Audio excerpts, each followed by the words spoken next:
Well, good morning, and it's Monday, the 17th of. Right, okay, we got the connection. We should have the connection.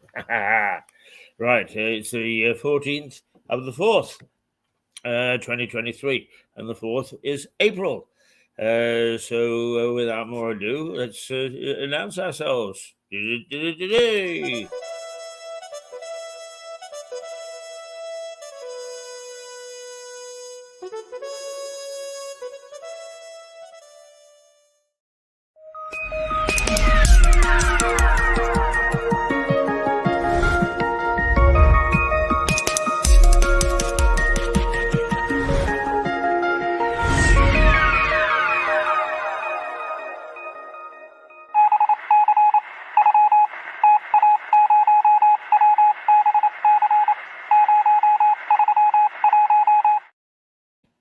Well, good morning. I'm Keith Hayes.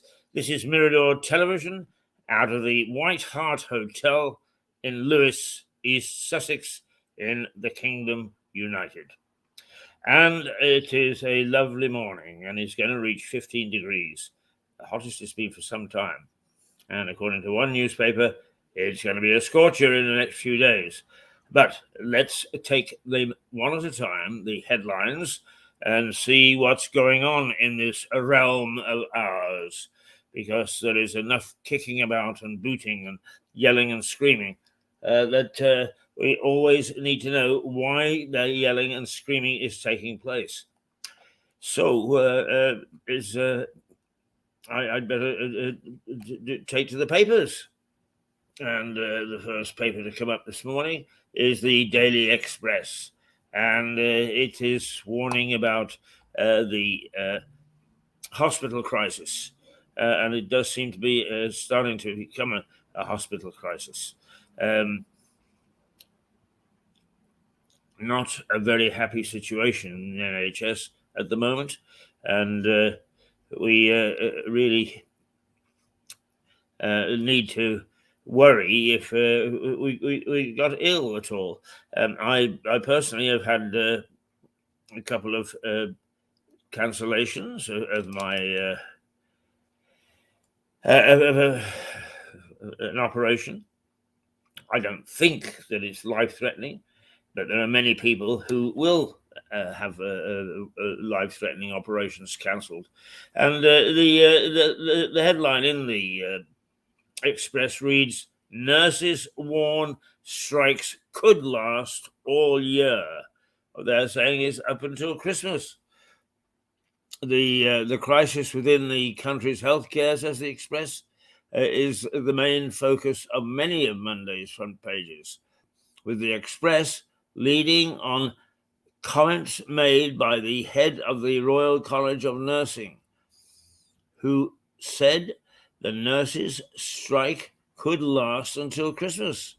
The paper also quotes Downing Street saying there's no chance of an end to the deadlock while staff remain on the picket line. It also reports that BBC stars have rejected what he calls a redundancy offer made by the broadcaster. Oh dear, oh dear, dear. It's all about, isn't it? Is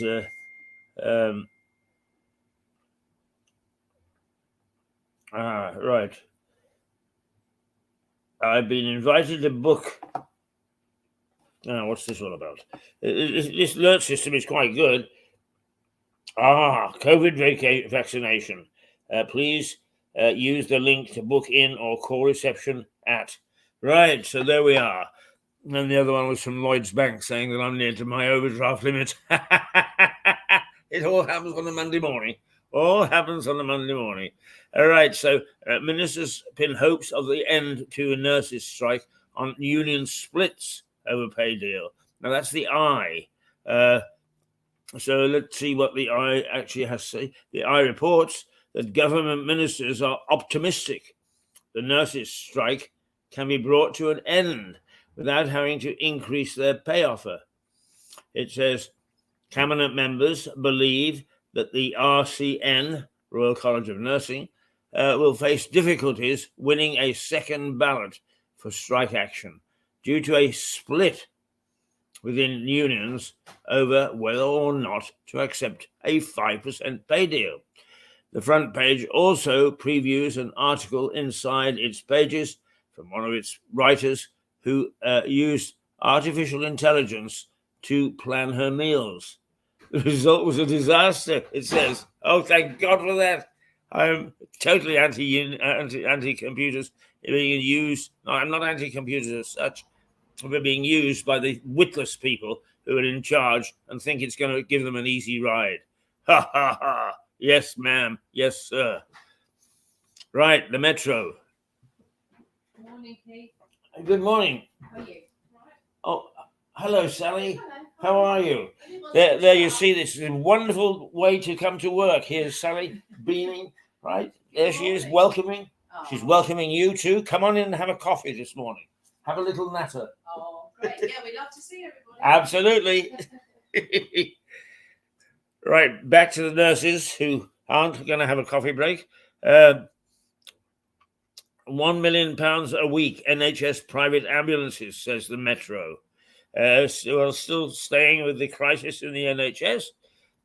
The NHS turmoil is also the focus of the Metro's front page, which says the health service is spending more than £1 million a week on private ambulances to attend emergencies such as road traffic accidents and strokes. The article quotes a member of the health union, Unison, as saying the measure is due to a lack of long-term investment in the healthcare system. Blah, blah, blah, blah, blah. They've had more money poured into this thing that is becoming a white elephant. It is not wisely spent. That's the problem. And how you unravel something which gets so institutionalized, and then to change a light bulb it costs 500 quid is that's probably an exaggeration, but not much. It takes some doing to turn the ship. Goes and boots ass. That's what we need. The Guardian revealed 250,000 children denied NHS help for mental health issues. Well, that's staying on the same theme, but a slightly different angle. The Guardian reports that capacity issues within the health service have meant that 250,000 children with mental health problems in Britain have been denied help by the NHS as it struggles with a drastic increase in cases. The paper's main image shows a worshipper praying in an Orthodox Easter Sunday service, which is slightly different, which falls a week later than Easter Sunday in the Ukrainian capital Kiev, alongside an article about Christians there marking an Easter like no other. Well, there we go. The Times, adults should all be able to do maths. The Prime Minister insists, and this is where we really do come out of a slightly different theme, because Rishi Sunak says that part of the economic problems is that nobody can add up anymore. Right? We were actually, it's interesting because dear old Grant, who was a backup and has now moved to Southampton, was in this morning just to say hello because he enjoyed working here so much. He wanted to come in and say hi on his way to his new job, which was very nice of him.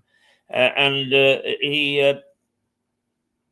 I can't remember why I brought that on now about Grant, but the fact is that oh, I know. I was talking to him about the days when we had canes, and he said, "Well, I missed being caned, and thank God it did."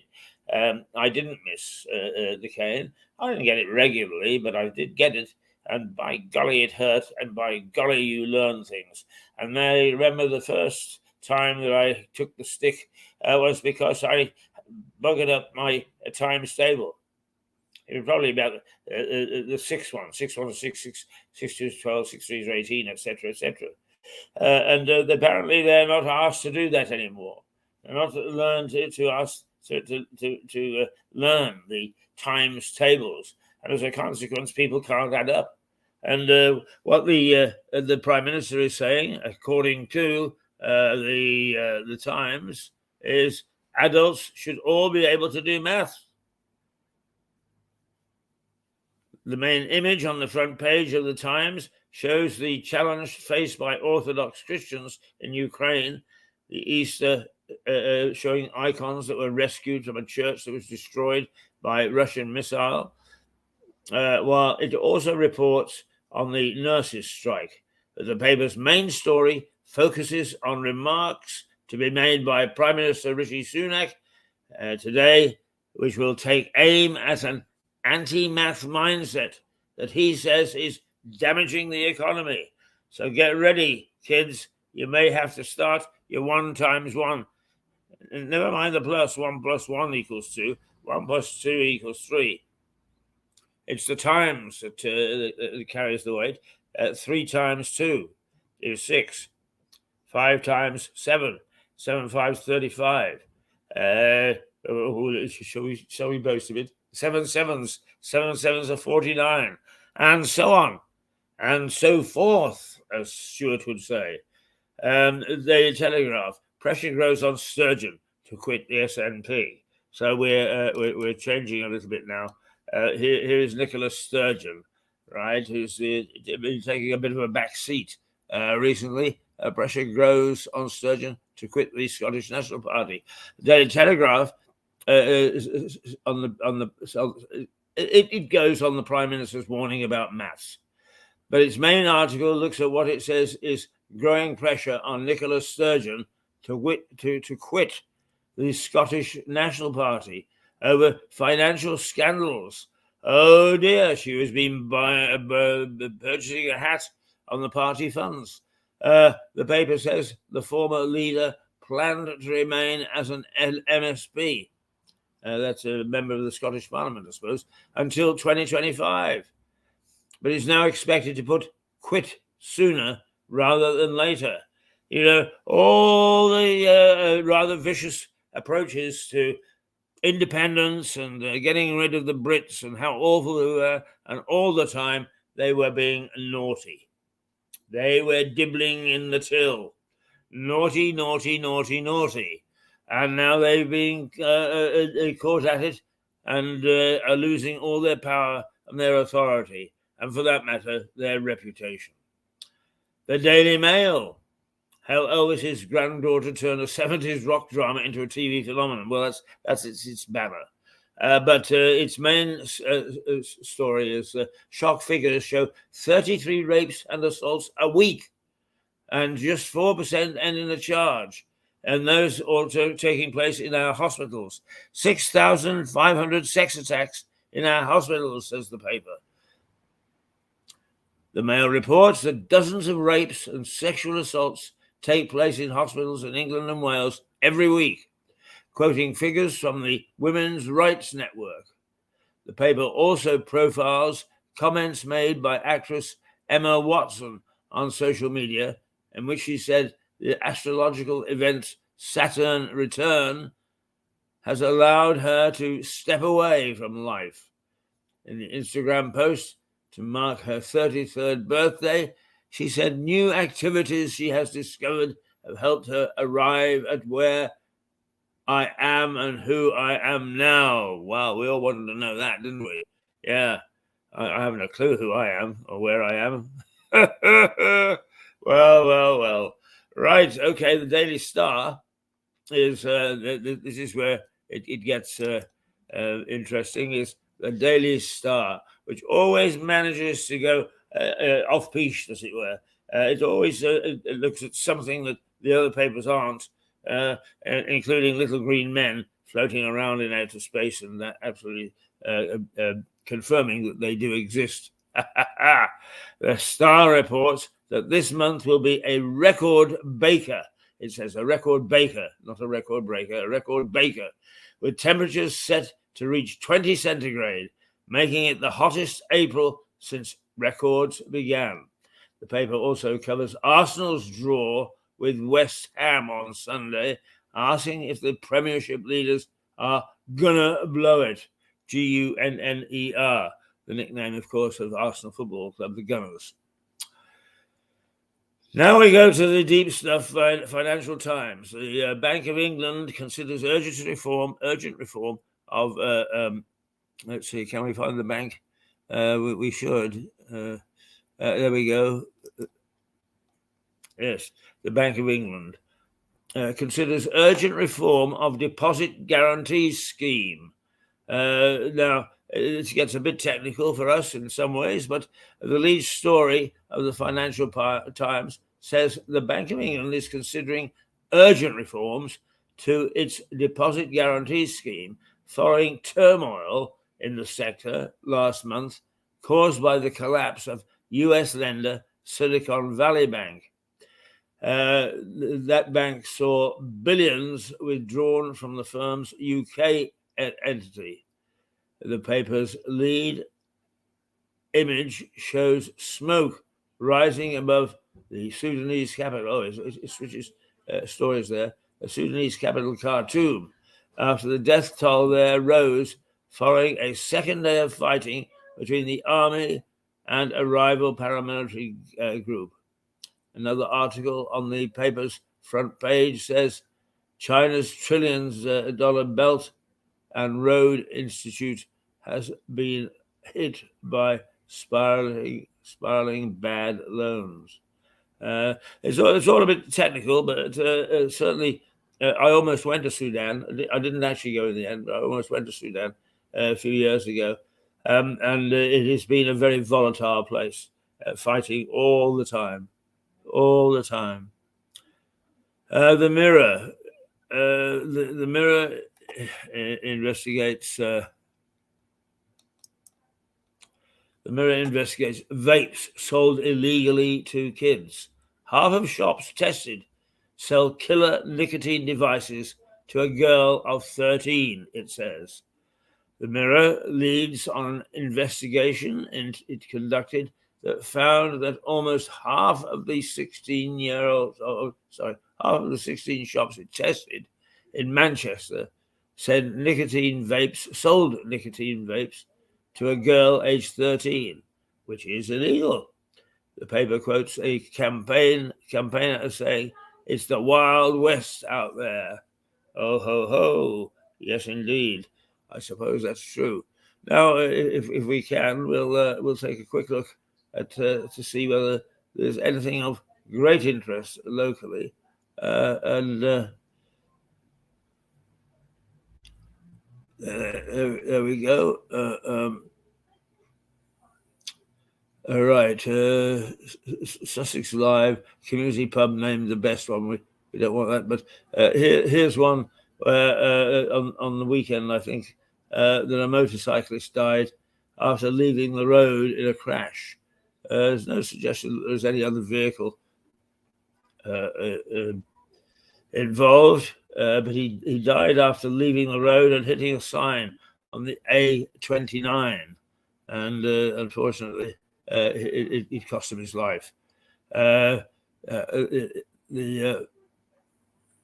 see, that happened at lunchtime on Saturday. A motorcyclist left the road on the A29 Berry Hill and hit a road sign. Have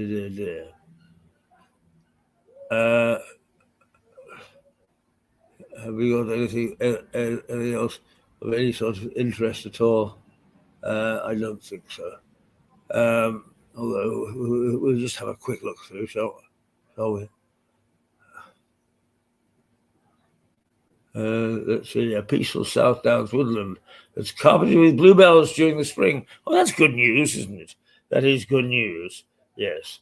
And UK drivers are allowed to take hands off wheels on motorways with a new law. Oh, no, that's something interesting because I hadn't been aware of that.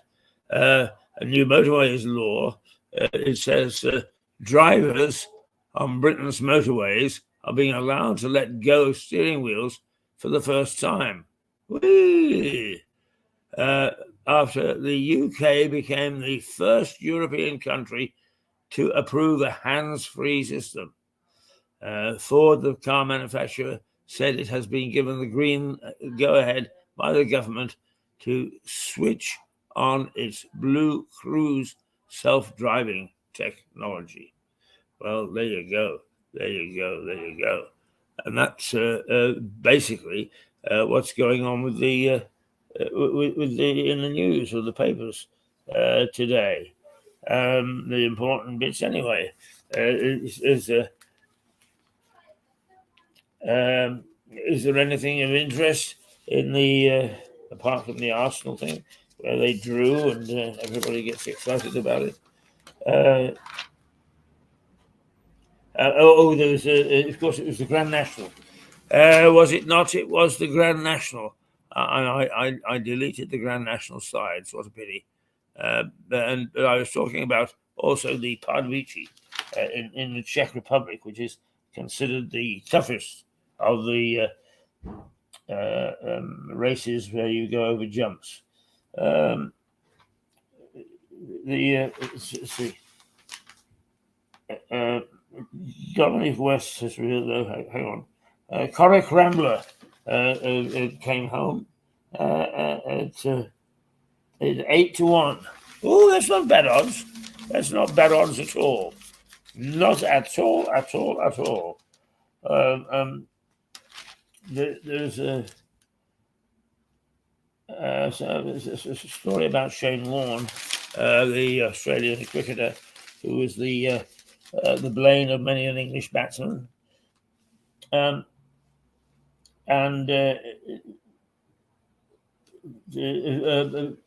Ashton. Let's see. Chris Ashton is highlighted on the inside pages of the Mail. He is the international rugby player who was famous for when he scored a try of launching himself into the air, holding the ball with one hand and thumping it down, and everybody's heart was in their mouth in case he dropped the damn thing. But anyway, he is retiring from international rugby, although I don't think that he's actually played in an international team for quite some time. But one of the great colourful characters of the game, and he's gone. And the fact of the matter is that a lot of stars that we would have yesterday used their names regularly they're disappearing off the face of the earth, just like some of us. Now, in the finance pages, which are next to the sports pages, so they should be, because actually sport is just big business now.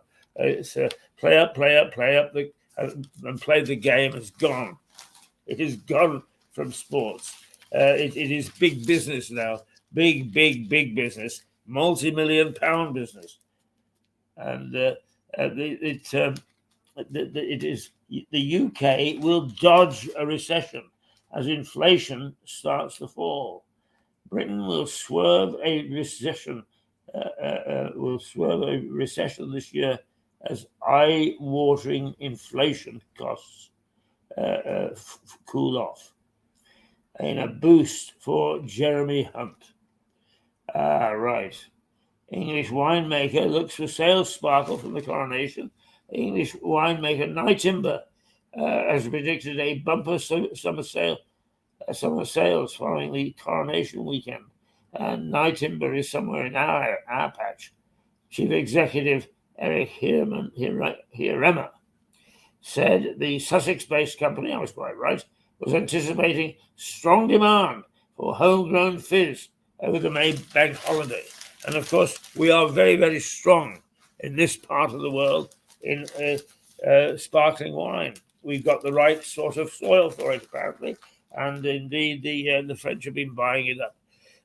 Local vineyards are first class, and it's a sector that has grown dramatically over the last 20, 30 years. I can remember when I first came back from Northern Ireland and came to live in Sussex, but I was working for actually it was the business program that was the very first one for Sky, who was the new boy on the block, and we did set of features. They weren't documentaries. Features on the wine industry here, and it was small potatoes, but with this huge self-belief. Well, it's come a long, long way since then. And indeed, our wines are used by Buckingham Palace to when they host foreign dignitaries. The sparkling wine from a number of our vineyards regularly win blind tastings in France, much to the chagrin of the French, to the point where they started to buy up our ground, our vineyards. Now, can we possibly find out what is going on in the weather? I have no idea. We will take a look. These weather things are never where I expect them to be. Never, ever. And it's very naughty of me to let's see if we can actually find. Let's see. It's the 17th today, isn't it? The 17th. Goodness gracious me. Let's have a look at the weather on the 17th, and it's not there. It is not there. It never is where I think it's going to be. Never ever. But never mind. We'll give you the fact that we are in for a little bit of a cloud around this morning, but not a bad day, all in all. Not a bad day at all. And we're going to actually do my favorite bit at the moment.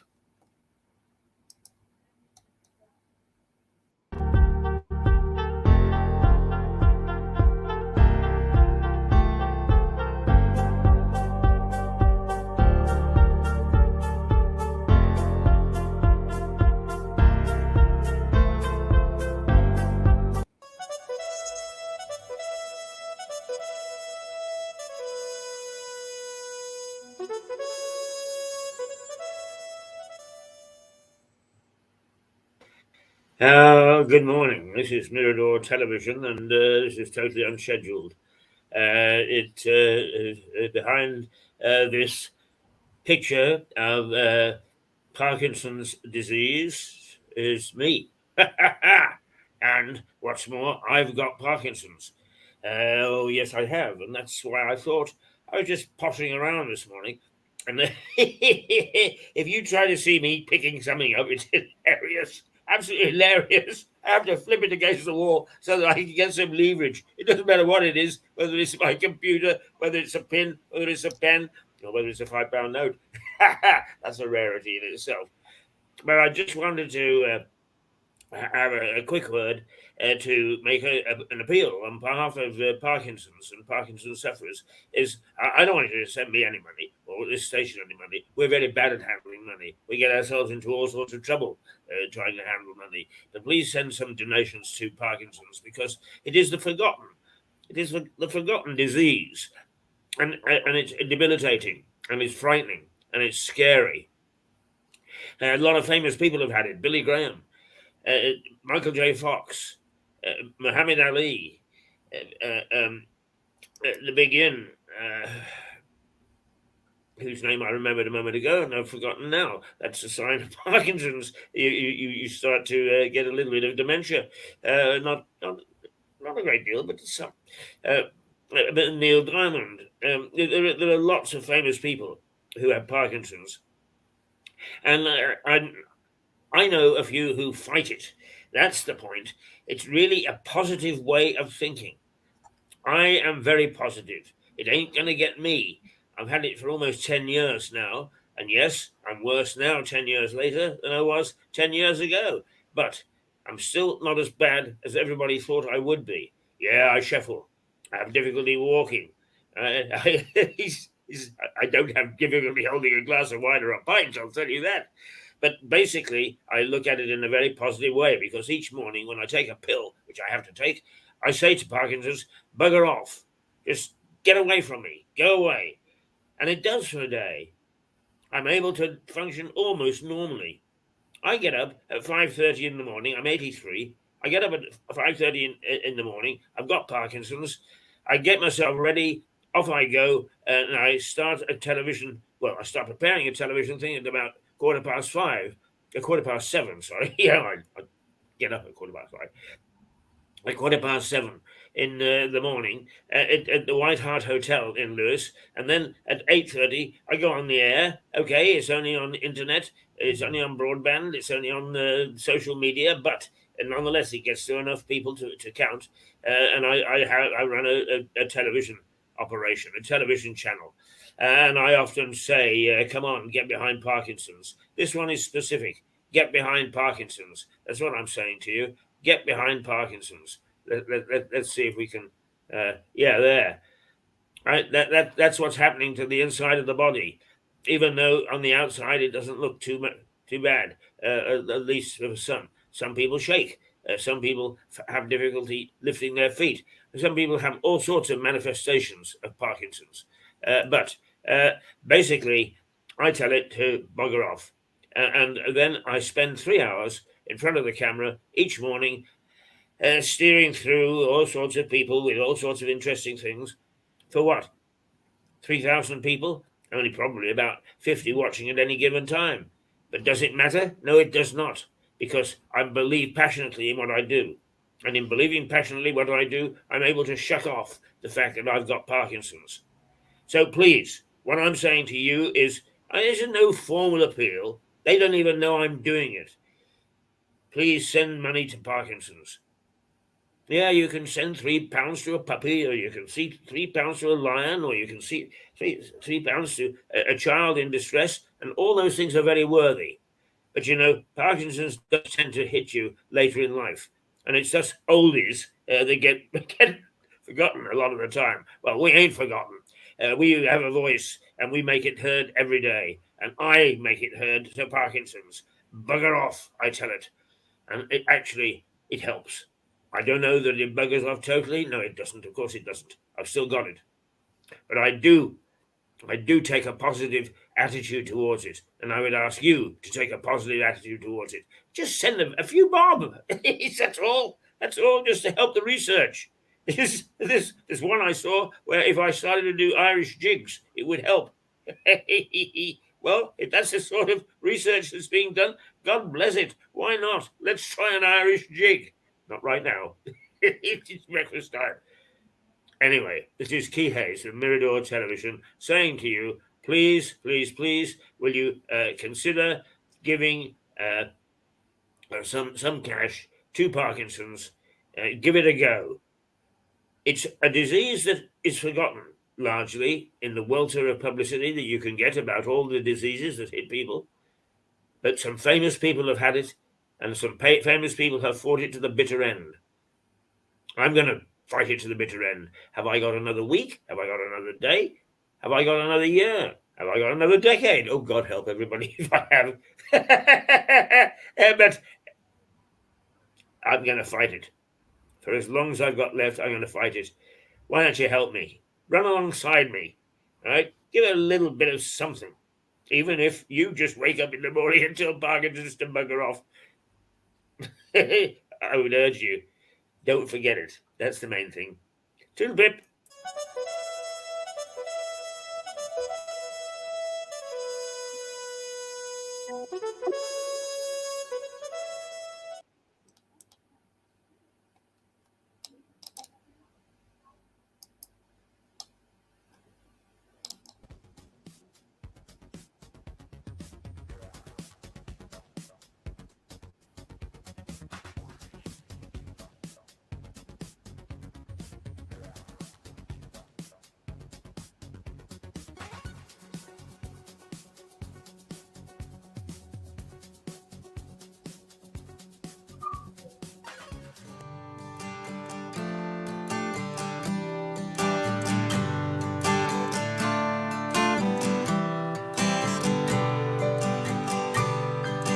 know you left every day like it.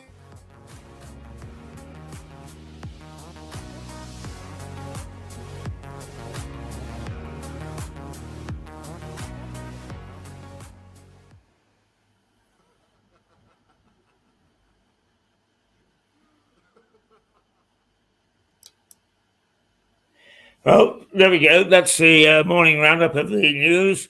And we'll be back at 9:30 with Richard Barton, who is going to have a special guest to interview this morning to look at the crime scene. Coppers and robbers and courts and prison cells. So join us in half an hour's time, and we look forward to having you with us. For the moment, it is toodle toodle pip from me.